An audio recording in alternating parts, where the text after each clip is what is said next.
And my name is Sage Underlighter. Welcome to our junior division Group performance entitled, It Was the Least I Could Do. A Story of Nazi Resistance. War is raging across the continent. Poland has been occupied by Germany since 1939, only 2 years ago, though it feels like an eternity. Along with the occupation has come Hitler's policies.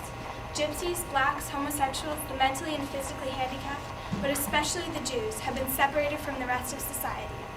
Crowded into ghettos, they are forced to live and work like animals.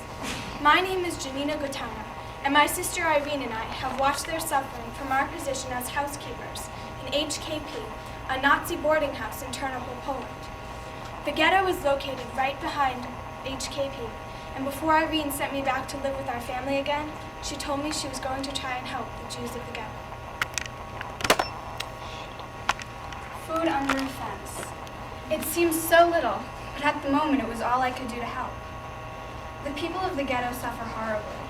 They die of starvation and malnutrition, and their weakened bodies are ready targets for typhus, tuberculosis, and any other disease carried in the rotten scraps of food and tainted water they are forced to live on. When I retrieve my little box, it is always empty, and although it is not much, perhaps it has been the difference between life and death for whoever had found it. And now, the opportunity for me to be doing so much more has arisen. I am being put in charge of HKP's laundry room, and will be given 12 Jewish workers to help me. There, I will hopefully be able to help them more directly. Fanka, I have news for you. In two weeks' time, Sturmman for her Rokita... Rokita? Yes, Rokita is the head of the Gestapo in Ternopil. He has planned an action for 2 weeks from now. Another axiom? The soldiers come into the ghetto and shoot defenseless men, women, children, elderly people? Yes, I know it's terrible, but all you can do is tell your friends, and tell them to pass on the news too. I will. They'll do their best to hide in bunkers and wherever else they can. When will you be able to find out more? It depends on who eats here at HKP. I listen to the officers talk and tell you what I hear.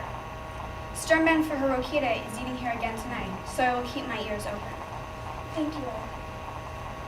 From the moment we met Irene, when she was 19 in 1942, she began helping us. Brought up as a devout Catholic in Kalispell, Gora, Poland, her parents set an example for her by sheltering gypsies and feeding the poor. When Irene saw the conditions that faced the Jews of Poland, she felt it was her responsibility to care for us. She used her position as a housemaid in HKP to gather useful information about the Nazi plans for the ghetto. She told us what she overheard when listening to the officers' conversations, and we relayed it to as many people as we could when we returned to the ghetto each night. Irene treats us like human beings, which is rare in this time. Her courage and compassion have given us hope and renewed our will to live through this war. Without Irene, I doubt we could survive.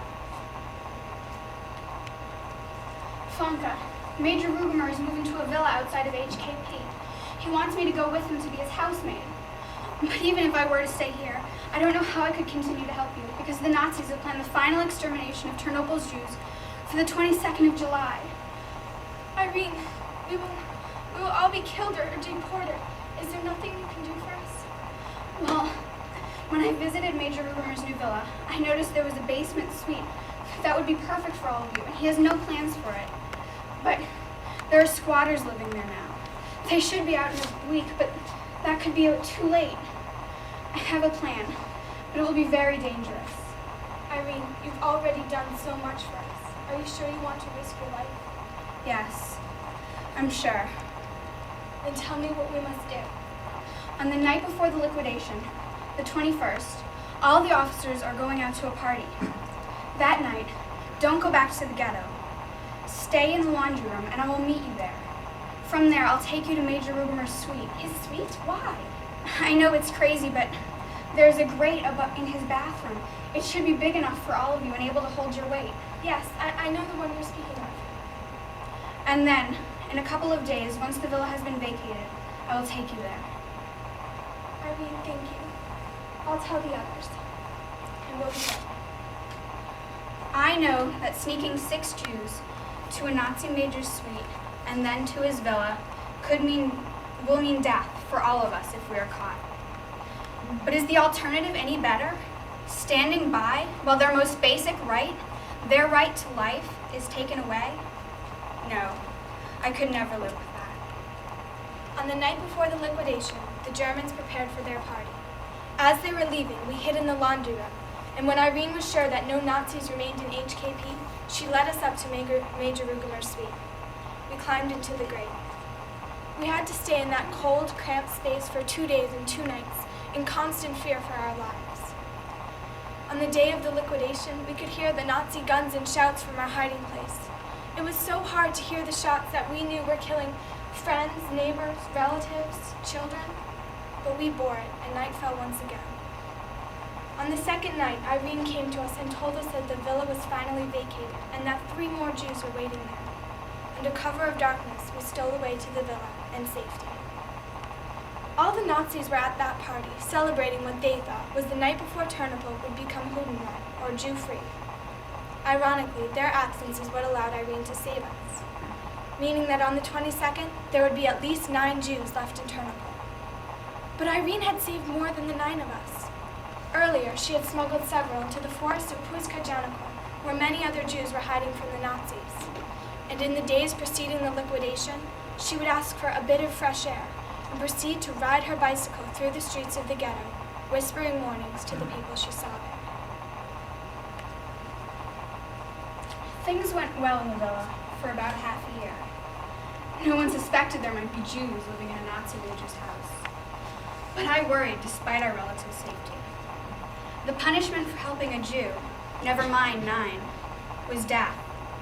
It had been the same all along, even when I was only putting food under the ghetto fence. And so I still worried something might happen, until one day my fears were confirmed. Clara and I were just upstairs, tidying the villa as we usually did, and waiting for Irene to return home from town. When she came, she was a bit flustered and did not lock the door behind her, as had become her habit. Then, to our horror, Major Rugemer walked through the door. Fanka, Clara, downstairs, quickly. Major Rugemer, please don't turn them in. They're innocent. All they have done is practice their faith, and how can you kill them for that? I feel it is my responsibility to hide them, and I have no place of my own. Believe me, I never meant to endanger you or your position, but it is their right to live. Please don't turn them in. Please. Irene managed to convince Major Rugemer to let her continue hiding us. It was a miracle, a Nazi major allowing his housemaid to hide Jews in his house. But we didn't know the price Irene paid for our safety. She was forced to sleep with the 60-year-old Rugemer in return for his silence. We stayed in the villa until 1944, when the Russians took Ternopil from the Nazis. They had been steadily penetrating German-occupied territory for some time now. The Russian occupation was better for the Jews. We were no longer being systematically annihilated. But the anti-Semitism remained. Pogroms continued, and Jews were often murdered.